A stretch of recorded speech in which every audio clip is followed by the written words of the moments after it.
Assalamualaikum warahmatullahi wabarakatuh. Selamat siang adik-adik, kawan-kawan sekalian. Assalamualaikum warahmatullahi wabarakatuh. Ya, jadi ini pertemuan pertama setelah kita UTS dan libur Hari Raya Idul Fitri. Jadi sebelum kita mulai, alangkah lebih baiknya saya ucapkan mohon maaf lahir batin terlebih dahulu kalau misalnya di pertemuan-pertemuan sebelumnya ada kesalahan kata atau yang menyinggung perasaan adik-adik dan kawan-kawan sekalian ya. Oke, hari ini materinya nggak susah ya, karena mungkin sudah kalian jumpain di perkuliahan di mata kuliah yang lain, manajemen pemasaran. Tapi kita coba untuk review secara garis besar saja, karena pemasaran pada umumnya ilmunya itu digunakan bisa di mana aja, bisa di perusahaan, bisa di UKM, bisa di pokoknya bidang bisnis usaha lah, bisa digunakan. Nah, tapi di sini saya coba mereview secara ringkas ya, tapi ini sangat yang sekarang sangat berperan di UKM. Jadi sebelum kita masuk ke pembahasan ininya, kita bahas dulu apa itu marketing biar membuka pikiran adik-adik dan kawan-kawan sekalian lagi ya. Jadi marketing atau pemasaran itu adalah kegiatan yang dilakukan oleh perusahaan atau mempromosikan suatu produk atau layanan yang mereka punya. Pemasaran ini mencakup pengiklanan, penjualan, dan pengiriman produk ke konsumen atau perusahaan lain. Nah, jadi kalau misalnya masyarakat umum ditanya tentang pemasaran, pasti jawabannya adalah mempromosikan suatu barang atau segala. Tapi tidak itu saja kegiatan kunci daripada marketing atau pemasaran. Jadi di sini seperti yang sudah saya buat di slide ketiga, fungsi pemasaran itu ada 4. Yang pertama pengenalan produk, yang kedua riset, yang ketiga distribusi, dan yang keempat layanan purna jual. Nah, jadi pengenalan produk inilah yang paling sering masyarakat awam mengerti gitu apa itu yang disebut dengan pemasaran. Jadi pengenalan produk ini bisa kita bilang ya pengiklanan, terus membuat flyer, penyebaran informasi melalui media cetak, media elektronik atau media online. Nah, riset di sini fungsi yang kedua, riset ini merupakan salah satu poin penting juga. Kenapa? Karena tanpa adanya riset atau penelitian akan pasar, terus segmentasi pasarnya seperti apa, maka kesuksesan untuk produk dapat laku terjual itu akan susah gitu. Jadi harus ada yang namanya riset. Jadi riset ini di sini bisa dibilang mulai dari segmentasi pasarnya, jenis produk apa yang akan dibuat, terus harganya sesuai dengan pasar, sesuai dengan segmennya, dan lain sebagainya. Jadi riset ini adalah salah satu fungsi pemasaran yang penting juga. Jadi bukan hanya sekedar mempromosikan barang, tapi juga melakukan riset adalah salah satu aktivitas kunci dari pemasaran. Selanjutnya distribusi. Nah, distribusi ini menyangkut juga implikasi dari adanya riset. Jadi dengan kita mengetahui lokasi di mana segmen kita berada, maka kita melakukan distribusi yang seperti apa yang bisa efektif dan efisien misalnya. Selanjutnya layanan purna jual. Nah, ini sangat penting yang biasa dilupakan oleh pelaku usaha. Jadi layanan purna jual ini adalah berupa layanan yang dilakukan setelah adanya pembelian. Jadi seperti kalau misalnya di showroom itu servis gratis selama 3 bulan, itu adalah salah satu layanan purna jual. Ataupun misalnya garansi, ya garansi berapa tahun, garansi toko, garansi lain-lainnya, itu adalah layanan purna jual. Selain itu juga kita bisa lihat layanan purna jual ini yang lebih intens ke konsumennya, itu misalnya dia mencatat tanggal lahir dan mengirimkan email misalnya pada saat kita ulang tahun dan sebagainya. Jadi layanan purna jual ini sering dilupakan oleh para pelaku usaha. Kenapa? Karena paradigmanya keseringannya pelaku usaha itu apabila produknya sudah laku, dia nggak peduli lagi gitu sama konsumennya. Padahal dengan adanya layanan purna jual ini bisa menimbulkan yang namanya loyalitas terhadap merek atau produk tersebut. Oke, kita lanjut ke jenis-jenis pemasaran. Nah, jadi jenis-jenis pemasaran ini terbagi 4 ya, di sini saya buat ada branding, iklan siaran, multi level marketing, internet atau online. Jadi branding ini misalnya ada produk yang belum punya merek, yang belum punya tagline, yang belum packagingnya bagus. Nah, branding ini adalah itu memberikan merek, memberikan profil produk, memberikan kemasan yang baik, memberikan tagline dan lain-lain, itu namanya branding ya. Terus iklan siaran. Nah, ini kalau ini udah paham lah kalian ya semua ya, bisa iklan ini bisa dibuat melalui media seperti media cetak, koran, selebaran, TV dan sebagainya. Kalau multi level marketing, nah ini MLM ini ya. Nah, ini dia merekrut orang-orang untuk mempromosikan barangnya gitu. Jadi dengan iming-iming keuntungan tertentu. Jadi dia membangun jaringan di sini multi level marketing, bukan sekedar komunikasi satu arah, tapi mengharapkan yang namanya EWOM, electronic word of mouth, daripada bukan elektronik, WOM, menggunakan WOM salah satu strategi dalam multi level marketing. Jadi biasanya ini orang mencari orang yang kenal mencari lagi orang-orang yang dikenalnya dan seterusnya. Selanjutnya internet atau online. Nah, di sini sudah paham ya, internet atau online bisa berbasis website, ikut di marketplace atau sosial media ya, seperti Instagram Ads ya namanya. Terus ada Facebook Ads juga dan lain-lain ya. Oke, kita masuk ke bauran promosi. Jadi bauran promosi ini adalah bagian daripada bauran pemasaran ya. Jadi bauran promosi ini subnya atau bagian daripada bauran pemasaran. Jadi menurut Kotler dan Armstrong, bauran promosi adalah perpaduan khusus antara iklan, penjualan pribadi, promosi penjualan, dan hubungan masyarakat yang dipakai oleh perusahaan untuk mendapatkan tujuan iklan dan pemasarannya. Dari sini kita bisa lihat ada 5 ya. Bauran promosi yang pertama iklan, promosi penjualan, publisitas, penjualan personal, pemasaran langsung, media interaktif. Jadi kalau iklan ini kalian sudah paham ya, advertising bisa dari flyer, billboard, spanduk-spanduk dan lain sebagainya. Kalau promosi penjualan, nah ini bisa berupa diskon, bisa berupa cashback, bisa berupa potongan harga lainnya. Nah, selanjutnya publisitas. Nah, publisitas ini namanya nge-publish ya. Jadi upaya untuk supaya dikenal oleh masyarakat untuk menimbulkan minat beli di masyarakat. Jadi publisitas ini juga salah satu hal yang penting untuk sekarang, karena dunia digital itu sudah berkembang dengan sangat cepat. Orang-orang sudah belajar yang namanya digital marketing, menggunakan bagaimana search engine optimizer, bagaimana menggunakan search engine marketing untuk bisa meningkatkan penjualan terhadap produknya. Selanjutnya penjualan personal. Penjualan personal ini bisa dibilang penjualan yang dilakukan oleh SPG. Jadi penjualan secara orang langsung ke konsumennya gitu. Jadi ada agen-agen yang disiapkan khusus oleh perusahaan atau usaha untuk langsung mempromosikannya ke konsumen. Selanjutnya pemasaran langsung. Nah, pemasaran langsung ini berbeda ya dengan penjualan personal.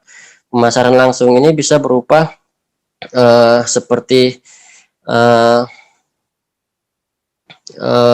penjualan pada umumnya gitu. Jadi seperti kita membeli produk di suatu marketplace misalnya, tanpa adanya penjualan personal, nggak ada di situ dijelaskan oleh personal, namun bisa dilakukan penjualan secara langsung melalui deskripsi-deskripsi yang bisa dibaca di marketplace tersebut. Selanjutnya media interaktif. Nah, media interaktif inilah yang disebut dengan biasanya kita jumpain IWOM tadi, electronic of mode. Jadi di media sosial itu sering kita tengok di rating atau di ulasan produk atau review produk. Jadi di sini para konsumen bisa melakukan testimoni terhadap produk dan dikomentari oleh orang-orang lain. Seperti itu. Oke, kita lanjut. Nah, e-commerce. Jadi dari beberapa bauran promosi tadi sudah menyangkut ke e-commerce. Makanya saya buat di aspek pemasaran UKM itu lebih sering penggunaannya e-commerce, karena sekarang apalagi sudah pandemi ya, orang udah nggak mau lagi penjualan secara langsung. Jadi elektronik e-commerce ini e-commerce ini merupakan aktivitas penyebaran, penjualan, pembelian, pemasaran produk barang dan jasa dengan memanfaatkan jaringan telekomunikasi seperti internet, televisi atau jaringan komputer lainnya. Jadi tidak perlu diperjelas lagi karena sudah cukup jelas. Selanjutnya, nah ini lingkup dari e-commerce. Jadi ada 4 ya ruang lingkupnya. Customer to customer, business to business, consumer to business, business to consumer. Nah, untuk consumer to consumer, jadi ini bisa dibilang dengan reseller. Jadi konsumen daripada produsen menjual kembali ke konsumen, itulah disebut dengan consumer to consumer, C2C ya lebih disebutnya. Terus lingkup yang kedua itu business to business. Jadi ini lebih kepada suatu usaha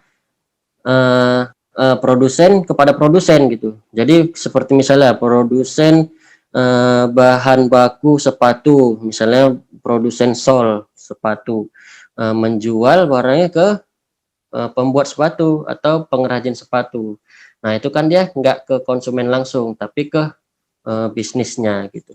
Jadi itulah disebut dengan B2B, business to business. Yang ketiga ruang lingkupnya consumer to business. Jadi consumer to business ini biasanya kita jumpain di di OLX ya, penjualan mobil. Jadi seorang konsumen menjual kepada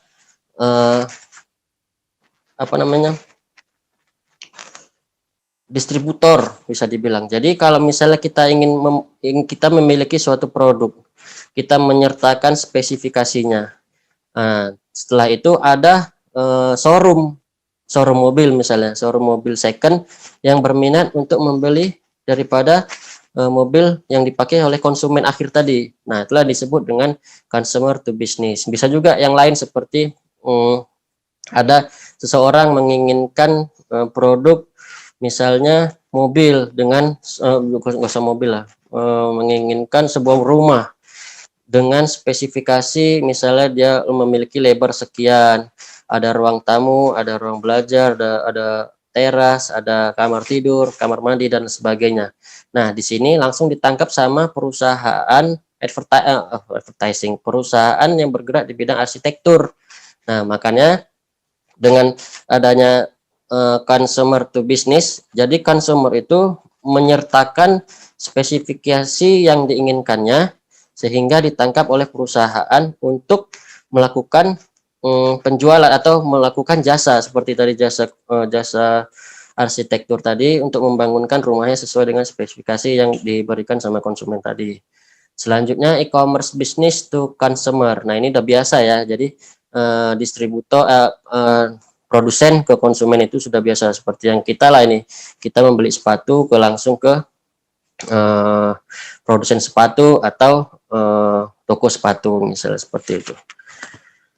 Selanjutnya manfaat e-commerce. Jadi yang namanya sudah menggunakan teknologi digital dengan menggunakan HP, gadget dan lain sebagainya, kita dapat menghemat waktu, terus kita bisa membeli melewati batas wilayah. Misalnya kita di Pulau Sumatera, kita ingin beli sepatu di Cibaduyut karena kualitas sepatu di Cibaduyut lebih baik, maka itu memungkinkan. Selanjutnya mampu meningkatkan market attention.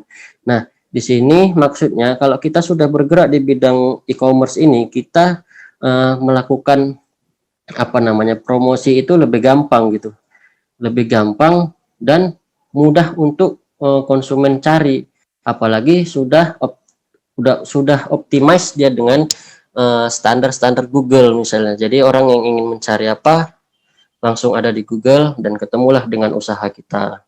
Makanya kalau e-commerce ini kita harus paham yang namanya search engine optimizer sama search engine marketing.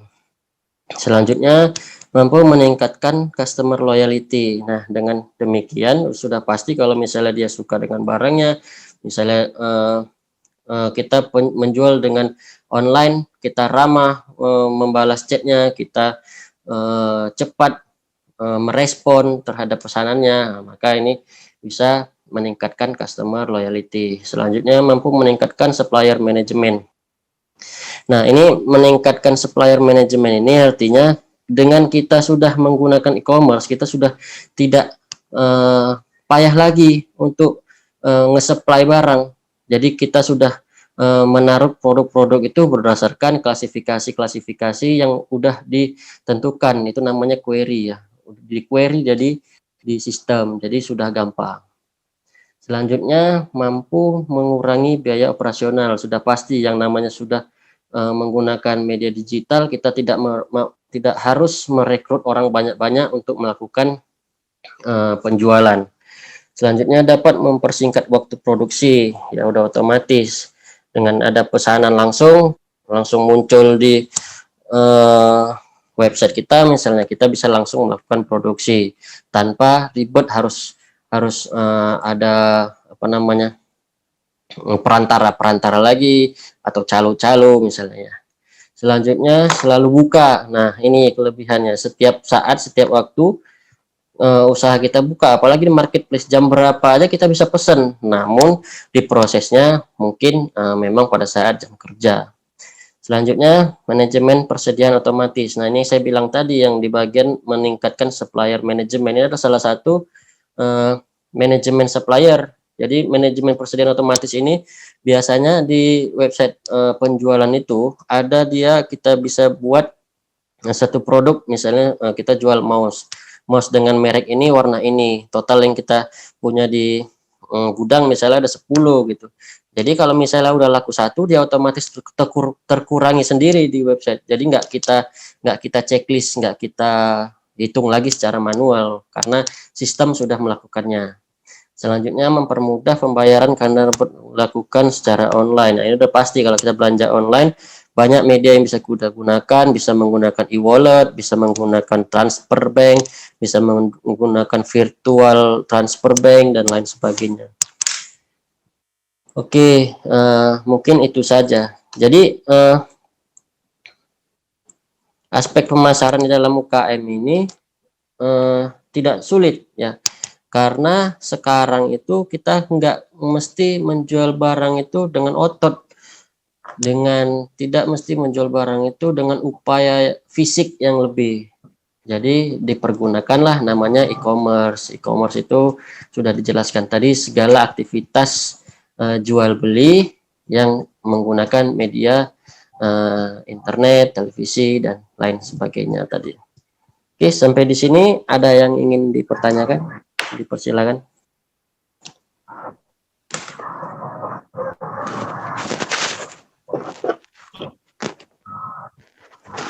Ada yang ingin dipertanyakan? Nah, jadi pertemuan hari ini saya akan rangkap ya sama pertemuan minggu lalu, karena minggu lalu kan libur ya. Ada surat edarannya, jadi kita nggak ada perkuliahan. Jadi hari ini saya rangkap saja menjadi 2 pertemuan langsung. Ada yang ingin dipertanyakan? Dwi Irfansyah? Ada Dwi? Pak. Cukup jelas?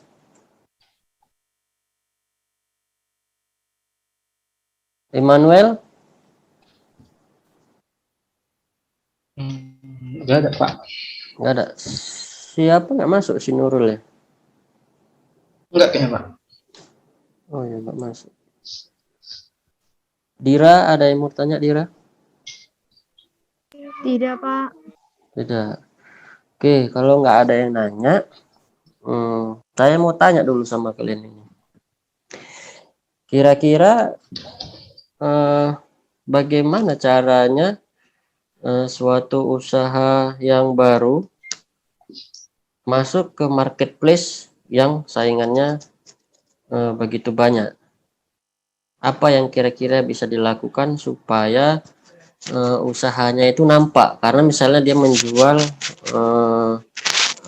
aksesoris komputer misalnya kan. Nah, di situ kan udah pasti banyak yang menjual aksesoris komputer.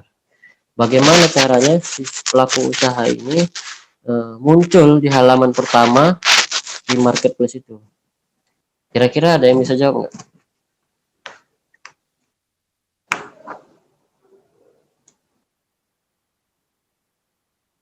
Ada? Saya, Pak. Ya, Pandi. Silakan Pandi. Kalau menurut saya sih, biar dia selalu ada di halaman utama, ya para penglihat itu, kita harus sering memposting, sering mempromosikan barang kita. Ya, sering mempromosikannya dalam arti gimana? Dalam arti ya di jam istirahat kita karena kan memposting barang itu ada juga ada juga sistemnya. Ya, salah satunya di jam istirahat ataupun di jam-jam tidak bekerja, karena pada saat itu semua orang pasti melihat HP kan. Oh, itu bisa Jadi menurut meningkat. saya seperti itu, Pak. Oh, itu bisa meningkatkan rating langsung di halaman utama gitu ya, Pandi. Ya, dan juga karena ulasan-ulasan dari pembeli juga itu merupakan salah satu indikator juga sih, Pak, menurut saya, Pak. Ya, itu benar. Ulasan-ulasan baik. Iya, itu benar. Tapi bagaimana caranya kita bisa mendapatkan ulasan baik kalau misalnya konsumen aja nggak pernah beli di tempat kita gitu? Ayo, bagaimana? Berarti kita harus memperbaiki sistem promosi kita sama sistem penjualan kita, Pak. Oh, gitu. Caranya?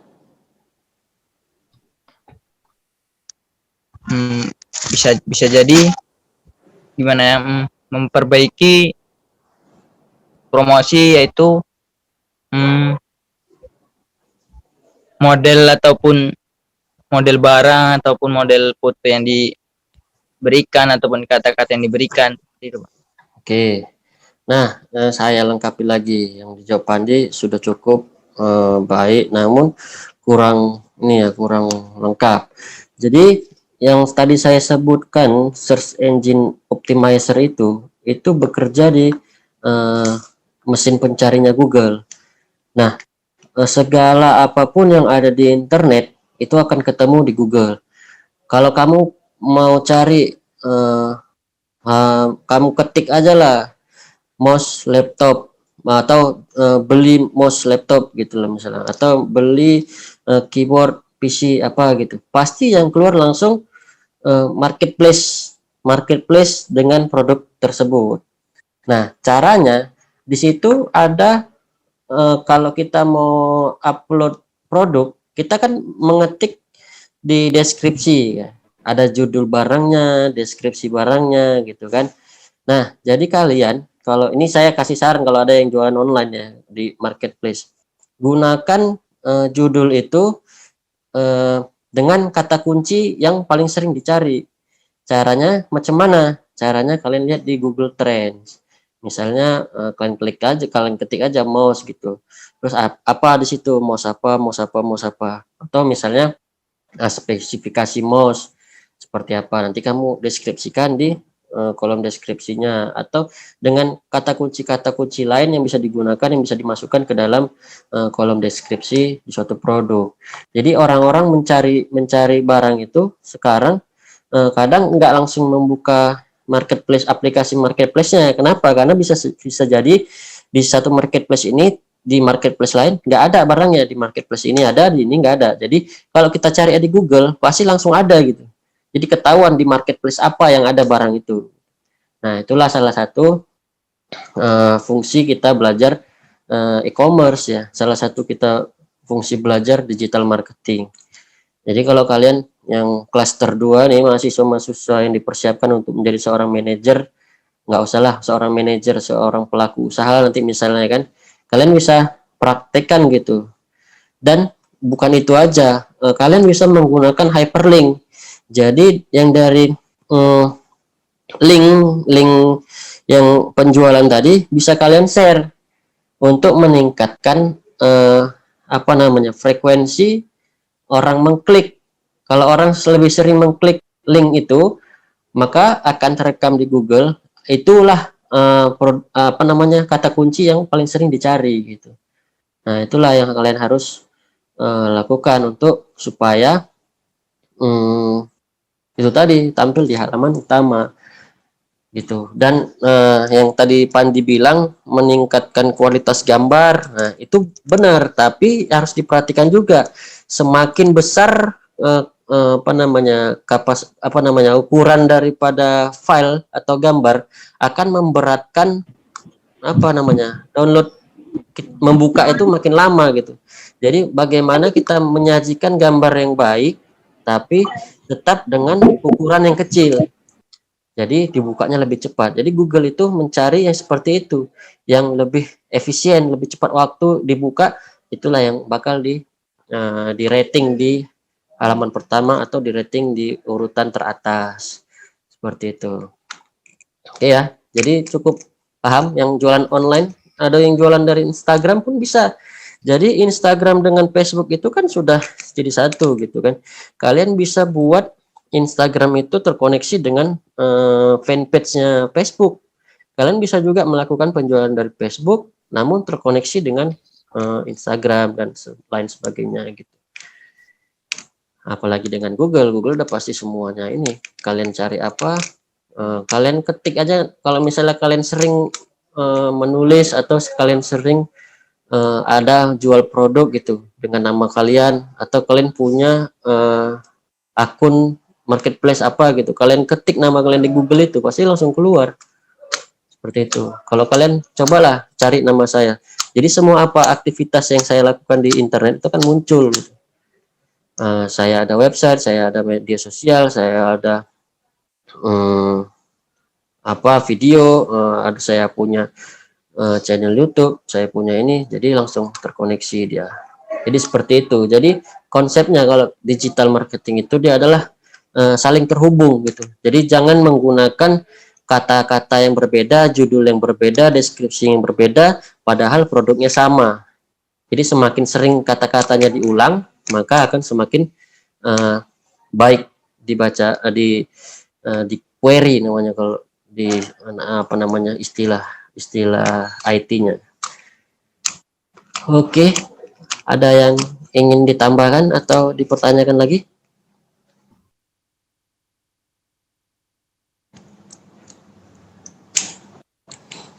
Oke, jadi nanti Immanuel kalau misalnya yang tadi jadi ya, jadi setelah hari Selasa saya rapat, mungkin setelah hari Selasa bagaimana nanti saya hubungi kamu. Kalau misalnya bersedia masuk ke tim saya, nanti kita bisa ngomongin. Atau yang baru bergabung, sebelum tahu tadi saya ngomong sebelum mulai perkuliahan, ada di sini yang ikut organisasi mahasiswa di Pancabudi selain Immanuel? Karena COVID nggak ada ya kan? Ya karena ini khusus mahasiswa yang ikut organisasi kemahasiswaan. Tapi begitu pun nanti saya tanya, kalau misalnya bisa saya akan mengambil beberapa orang mahasiswa kelas saya gitu, yang kira-kira menurut saya bisa jadi fokus saya itu lebih kepada digital marketing atau branding atau apa. Jadi itu nanti bisa kita jadi yang cocok dengan tim saya itu yang bisa foto, yang bisa video, yang bisa ngedit, yang bisa internet, yang bisa website, yang bisa Facebookan, yang bisa sosial media. Jadi nanti akan saya rekrut orang-orang yang seperti itu.